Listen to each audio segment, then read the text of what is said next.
Well.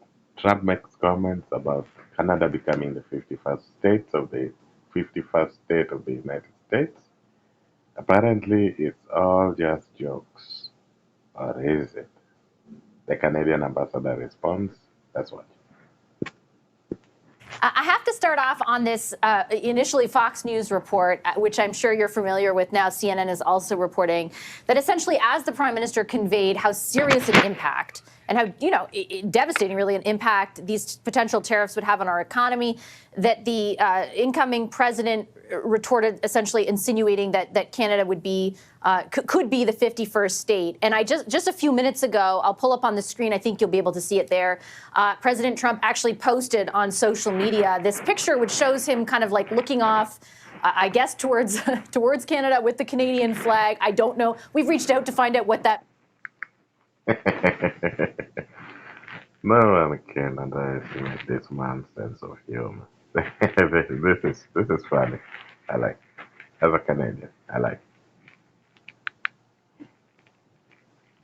Means. I don't know exactly what it means, but it's interesting that it comes after that report. What kind of information can you provide Canadians about, I guess, how seriously we should take that exchange, or if it in fact did happen?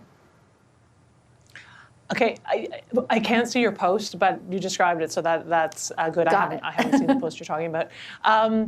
Look, this was a 3-hour dinner that was, and I just want to emphasize that in Mar-a-Lago, in the terrace where people were eating, Before we even start, does anyone believe that this lady exudes confidence just from listening to the way she started this? These are incompetent people who've ruined the country and are now caught between a rock and a hard place. It's just excuses. Oh, before we continue, do realize that this news channel is actually Canadian government-funded news channel. So, take everything they say with a grain of salt. Carry on. It was a very celebratory atmosphere. It was holiday season, right? And so people were dressed up, little kids were running around. It was a really happy, joyous kind of atmosphere. And the president made jokes, other people at the table made jokes, people were making jokes, which actually, I have to say, I find to be reassuring. That, people are that comfortable with each other that they're teasing on things that, any good joke kind of always hits a little bit of a nerve. And certainly President Trump is one who likes to hit a nerve. So, here's what I would say to Canadians. Let's focus on the work that we have ahead of us and the work that has already started with the Trump administration. And let's focus on the fact that a few days after the Prime Minister or the President posted this post about the tariffs and the border, he was sitting at a table with the president and many of his core advisors. And I can tell you, Vassy, there is a lot of ambassadors here in Washington who are asking me how we got to, be the first leader invited to Mar-a-Lago, have our leader be the first leader invited to Mar-a-Lago after the election. And is there some trick that we had? And can I give them tips and tricks on that? So let's focus our attention. Come on, guys. Let's not lie to the people. The first leader invited was Javier Milei of Argentina. Attention where it should be, which is on the importance that this dialogue is serious and it's continuing, and not on the fact that the president, is enjoying this joking moment. Since Doug Ford was elected in 2018, 700.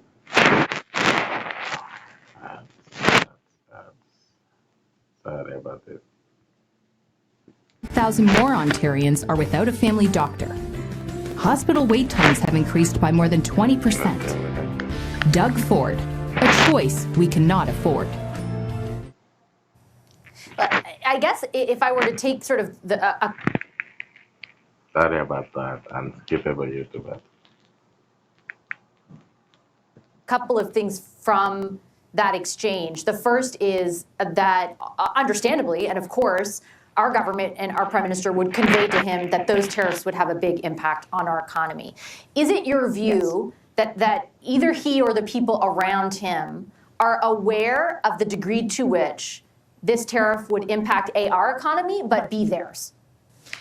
I am fully confident that the people around President Trump understand that a 25% tariff on Canadian products will deeply affect our economy, and that it will also be very difficult for Americans. And if we end up, as we did with the 232 tariffs on steel and aluminum last time he was in office, in a bit of a tariff sort of tit for tat, that is very, very difficult for the United States. I have every confidence. I hope these idiots are not counting on that to be their bargaining chip. Because if it gets to that, a full blanket tariff on all goods would kill Canada long before the United States even noticed how much of an impact it had on their market. Please, please, let's get some people who can actually think, not just these idiots who make excuses for the government. They're always wrong. This is ridiculous. This is how we got here in the first place. Confidence that his economic advisors understand that completely. The president also understands that based on the last time that we had this, this tariff situation with him. And I think, though, that we have to remember that he is someone who does believe in tariffs as an economic policy tool. So our task is to demonstrate to him that that economic policy tool, whether he believes it's a good thing for the United States vis-a-vis other partners, when it comes to applying it to Canada, it is going to hurt Americans, it is going to cost Americans jobs, and it is going to raise prices across the board in the United States. We are starting that discussion. But I also would say, and this I think is really important, is that the president currently, and the vast majority of the conversation at Mar-a-Lago was around border security. And that, for Canada, is a really important opportunity. It's an important opportunity for us to work as closely as possible with the incoming administration on the fentanyl crisis and on all matters around border security. So when you highlight border security there, I am curious to know your impression of whether or not that is the sole reason or the main focus of the threat of these tariffs, or whether it also has to do with the economy, more so the trading relationship, because this reporting that was coming out. And it's obviously not just about the border. The border is the most pressing concern. But every time President Trump mentions it, he says the imbalance in trade relations between the U.S. and Canada. He mentions it every time. And these people try to ignore it every time. You can't just pretend about a problem that you have to fix something big. That's not fixing anything. Come on.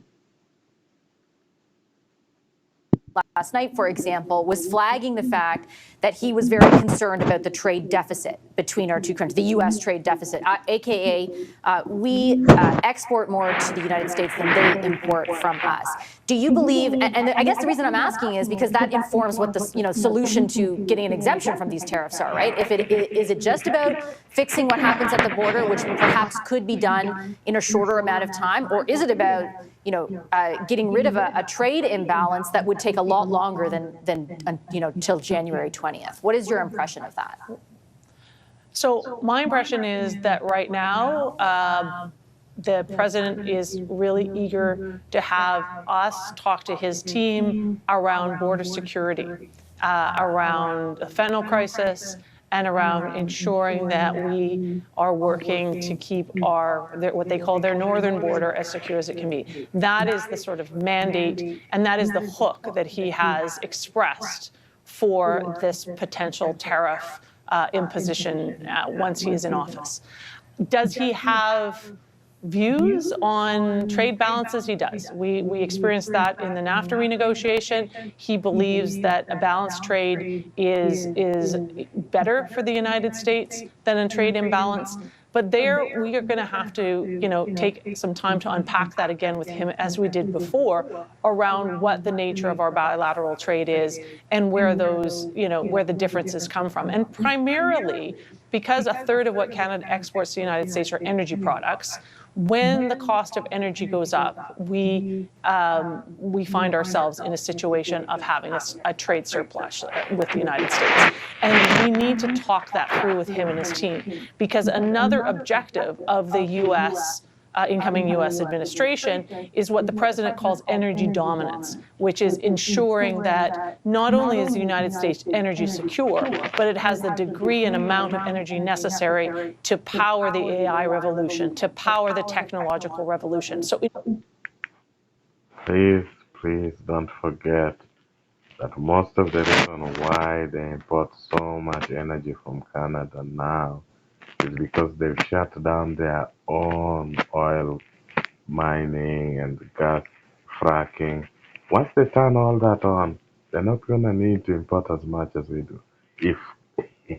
If they actually mine in Alaska, this is not a joke. We need to fix these things before any permanent alternatives are sorted out. If they manage to sort out any permanent alternatives, we are screwed. There's no. Can you imagine what it would take for Canada to sell its oil to any other country other than the US? Who's going to build that pipeline? To where? Every other country is so far away. This is not a joke. Oh, stupid people are going to be the death of my country. Please, call an election. This is insane. Enormous amounts of energy, and they can't get there without us. They just can't. And so we need to talk about that whole suite of objectives that he has to, as I say, kind of unpack where the trade imbalance lies between our countries. So if the hook then is primarily border security, do you believe Canada can escape the imposition of those tariffs January 20th? Well, I hope so. I mean, I hope so. I think that. I hope so. I hope so. This is your plan? I hope so. Oh my God, crazy lady. We have less than 2 months. I hope so. Oh, we're gonna starve. Like life isn't hard enough as it is. Elections now. This is. Oh, jeez. That is the quid pro quo that was put forward in that post. That is what we are working on with them. That was the nature of the conversation at Mar-a-Lago. And as I say, it's a huge opportunity for us to work with the Americans on things that concern us about the border too, right? It's not borders are by their nature go in two directions, and we would like to make sure that Canada is as secure as it can be from the influx of illegal products, illegal guns, illegal migrants. So this is a very good opportunity for us to work with them. So we'll see. We'll see. I think that one thing that everybody can recognize is that it is very hard to prejudge what President-elect Trump might do in the future. If the tariffs are imposed, how soon is Canada willing to impose its own counter tariffs?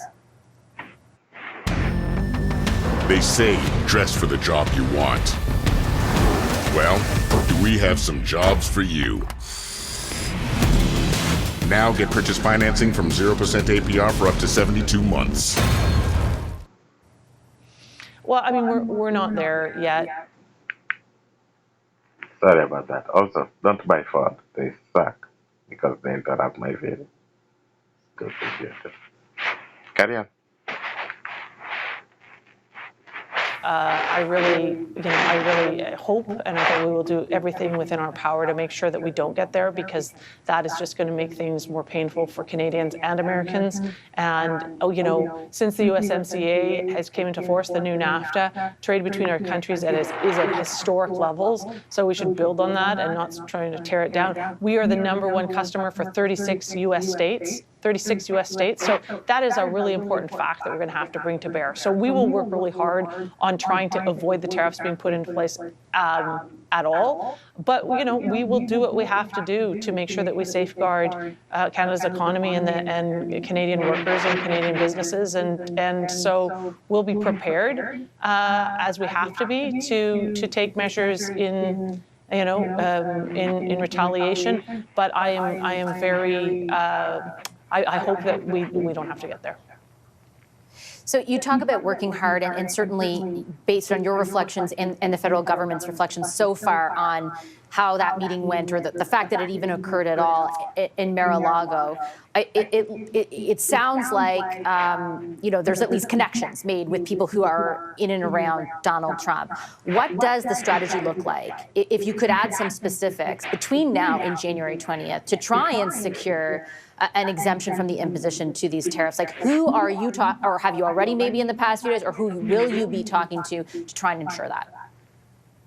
Yeah, so we're going to talk to the people that were at that table. I think that there was a definite direction, if I can put it, from the leaders to continue the conversations that started at the table. Howard Lutnick, in particular, their Commerce Secretary designate, who is also responsible for USTR. He is interested in understanding the border situation, even though he's Commerce Secretary, because the tariffs are connected to the president's border objectives and border concerns. He is right in the middle of that conversation. So he's one, but the future Energy Secretary was also there. Energy is a big part of our relationship of resilience with the United States. So I suspect we'll have. We'll be talking to them and their teams immediately. Really, there have been a few follow-up interactions already, and we're on a path to continue that. Okay, I'm going to leave it on that note. Ambassador Hillman, I appreciate your time this evening, as always. Thank you so much. To anyone in the U.S. that may watch this is what DEI does to a country. A lot of incompetent people who have no idea what they're doing are put in charge of things that are too important to the nation. And then everybody suffers. This is a joke. Good night.